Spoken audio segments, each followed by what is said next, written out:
ba mu mettee dafa daw ka dem Canada tëdd fa takk fa jabar di noos nekk ci lune de miel ala ko ñun ñuy xeex xale yi dee. C'est après la ñëw bi mu dalee mu ñëw ñu jël nguur gi mu toog un certain temps kenn nommé wu ko de votre antenne je l'interpelle su fekkee li may wax du dëgg j'ai capturé son poste au niveau du bureau politique maa ngi ko denc lii may wax bis bu ko weddee ma publier ba poste bi dafa saalit. kañ la saalit. ci biir bureau politique la def benn poste saalit bu bon a bon. bi ngeen di xeex. bon non boobu gañe nañu ba pare bi ñuy xeex dafa daw. bi ñu gañee ba pare ñëw kenn nomeewu ko mu saalit.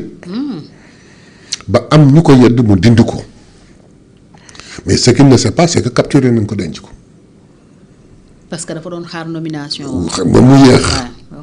ce n'est que 15 jours ou 20 jours après lañ ko nommé mu dem donc lui waroon na modérer ay waxam te foofu mu toog Pastef fa tax bi muy xas tey foofu mu toog ñi dee ak ñi lagañ ak ñi làggi ñoo tax fa mu toog ñun ñu toogoon di xeex ñoo tax que waroon nañu mën a jox cër bu mënta noppi it mu modérer ay waxam rafetal ko. alors donc loolu mooy seen objectif au congrès. des na dama koy fàttali rek. que aljuma nag bu noppiwul. dinañu wax ce qui s'était passé le jour des élections de 2019.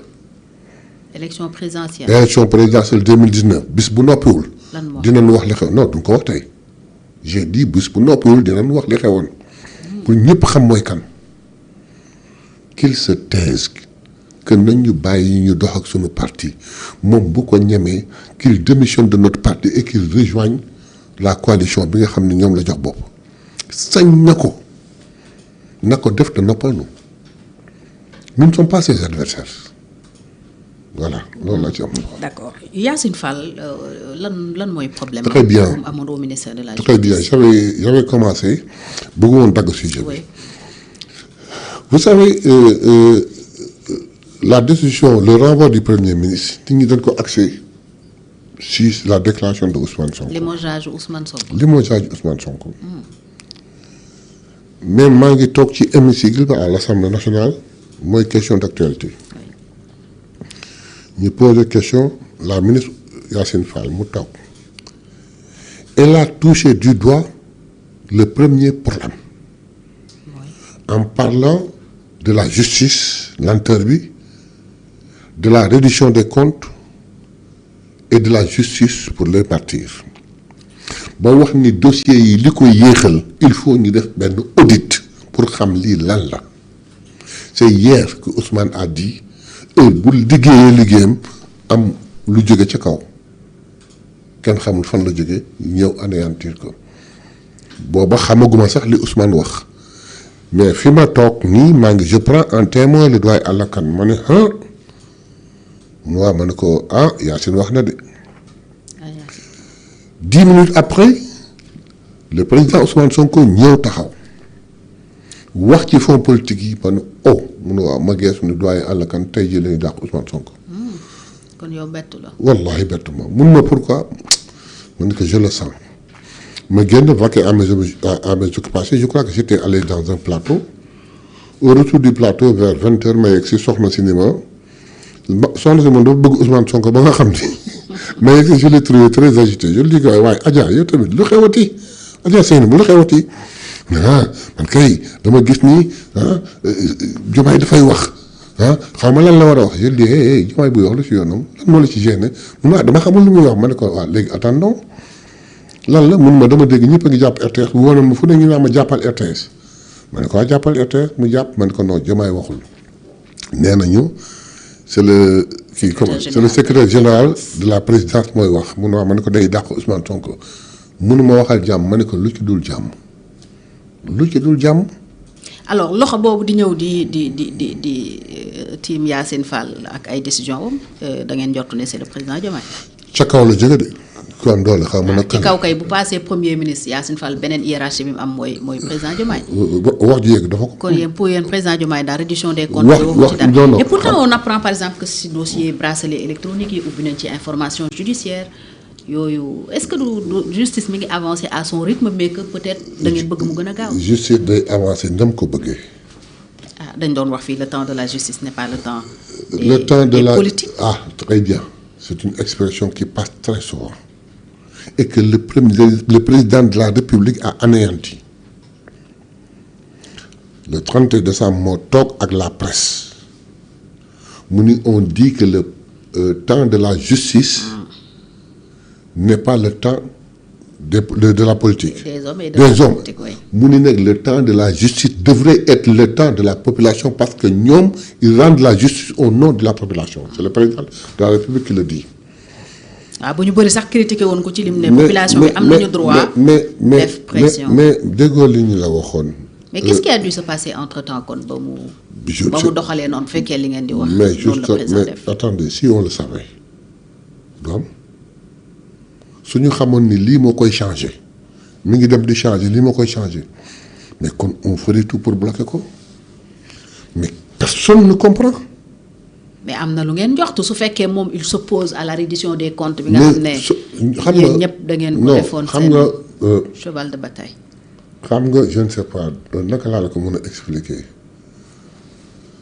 balaa veille ba 2 mois 3 mois après bi mu accéder au pouvoir mais ñoo bokkoon xalaat à la limite sax moom daf ñu jiitu woon ba ñuy diri quand lui il disait am na ñuy wax naan waa ji dafay lorne sama fauteuil bu mu ko lorne nañu ko jàkk moom laa ko gën a yéene mais ñun daf ñu jiitu woon quand il disait te bu kenn xalaat politique di ma booleeg moom su ma naree booleeg moom ma bàyyi politique mais daf ñu jiitu woon ñun ñu woon ci gannaaw quand il disait ensuite lui c'est le premier ministre que le Sénégal ait eu daf ñu jiitu woon. C'est le meilleur premier ministre. C'est lui qui le disait. Quand il disait, et puis moi, je veux un premier ministre fort, il faut me changer la constitution. Fort, même, il était devant nous, mon jiitoon diggante bi ban koñ la jàdd lu mu fa fekk ku mu fa waxal ku ko influencé au point où mais pour delloo si que ci yoon bi ñu nekkoon sax mënuñu ko man Mayabé ci waxtaanu magi Pastef ma ànd ak doyen Alla Kane lan la ñu deful pour éviter lii on a demandé à le voir pour savoir en tant que mag dox il n'a jamais voulu nous recevoir te recevoir na ko ne recevoir na ba recevoir ay magu xaw ma kan a kan mais magi Pastef moom non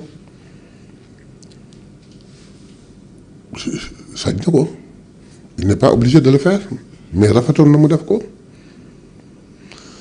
léegi nag personne ne comprend lan moo ko changé lan moo nekk ci bopp bi mais man ñaari chose laa jàpp man ñaari chose kese laa jàpp mos nguur mu neex mu bëgg nguur ak xaalis yu bari ci kanamam ba tax na mu defee ne ni àddina bu xëccee soleil bi sax mu wàcc pour man ñaar yooyu rek la.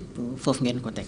man non man foofu laa ko yow waaw sa xalaatu bopp la alors comme négociation yi échoué na nee nga le divorce est consommé kon tànku xeex fi mu ne ngeen nar a taxaw. non du tout pourquoi xeex non pas xeex non duñ ko xeex ko mooy tardel askan bi te ñun askan bi lay xeexal. pourtant dégg nañ Ousmane Sonko mu menacé ne bon suba su ma neexee ma daaneel gouvernement bi. non menacé wul déedéet menacé wul menace mooy.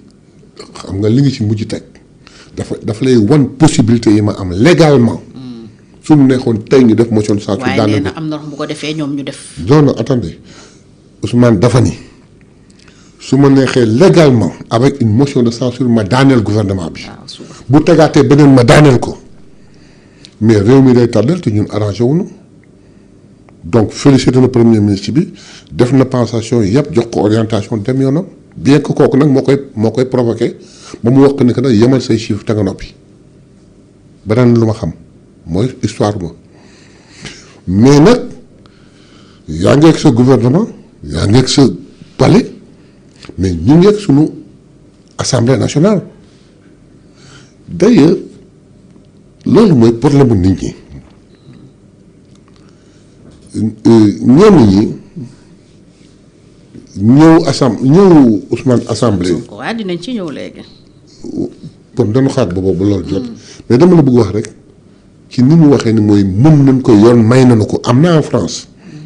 En France il y a 8 mois. ils ont eu benn problème pendant 4-5 mois mënuñu am kii. on pouvait faire la même chose. gouvernement bu ñëw ñu dàq ko. mais dafay tardel dafa tardel France. ñun nag duñ def loolu. mais nag lenn daan ko def mooy fa ñu toog yoon may nañu doole boo xam ni lépp loo xam ni dañ koy dëxbët ci loot bi te arrangé wul askan bi du fa jaar dinañ def suñu kéemtalaay kattan ba du am waaye lépp lu ñu indil ñu gis ci njariñu askan bi gis luy yombal dund askan bi gi ñu rafetal askan bi dinañ ci xar suñu tànk tubéy ba mu baax defar ko ba mu rafet jox ko waaye lu safaanu loolu dinañ taxaw suñu tànk ba doom. kon di ngeen bloqué yenn mbir yu. ah bien sûr non bloqué su fekkee jëmul kër du luy yombalal dund askan bi bu fekkee dafa nar a sonal askan bi rek duñ ko bàyyi mu jàll. alors comprendre nga premier ministre ba woon président Pastef je veux dire wax ministre yee bu ñu wuy ji après mu ne DG yi nañu des ci seen ay postes suñ ko bëggee. waaw c'est pas la même chose c'est pas la même chose un directeur général a un poste technique un ministre a un poste politique nous sommes dans un cadre politique nous agissons en politique mais les DG c'est des postes techniques. Ils sont là-bas, ils travaillent pour le peuple, ils font d'excellentes choses. léegi bu ñu jël seen loolu di ko mêler ak politique bien qu'ils sont concentrés parce que seen parti la nañu continuer def seen liggéey na mu gën a baaxee na mu gën a rafete waaye nag dañuy am ay kilifa yu bees yu nu bokkalul parti bu ñooñu ñëwee toog ba gis ni ñoom doyatul leen nga toog remercier leen. yow nga jóg ndànk delluwaat fa nga jóge woon parce que tu n'es pas né DG tu n'es pas né directeur tu n'es pas né PCA tu n'es pas né kii wala boog nga jàngat situation bi ni daal man mënuma xaar loolu vraiment je peux pas dama bëgg dem nee na bindal joxe te nga toog di liggéey bu rafet ba ñu indil la ki lay remplacer nga joxanteeg moom la ngay nu mu gën a rafete te dem ñun lépp luy yàq bokkuñu ci lépp luy bloqué bokkuñu ci rafetal kese moo ñu tax a jóg xeexuñu defantewul wallaahi waaye nag naa benn affaire bi lenn rek mooy nekk suñu problème mooy suñu ngor réew mi toog na jaxasoo na ñu jébbaane am ku ñëw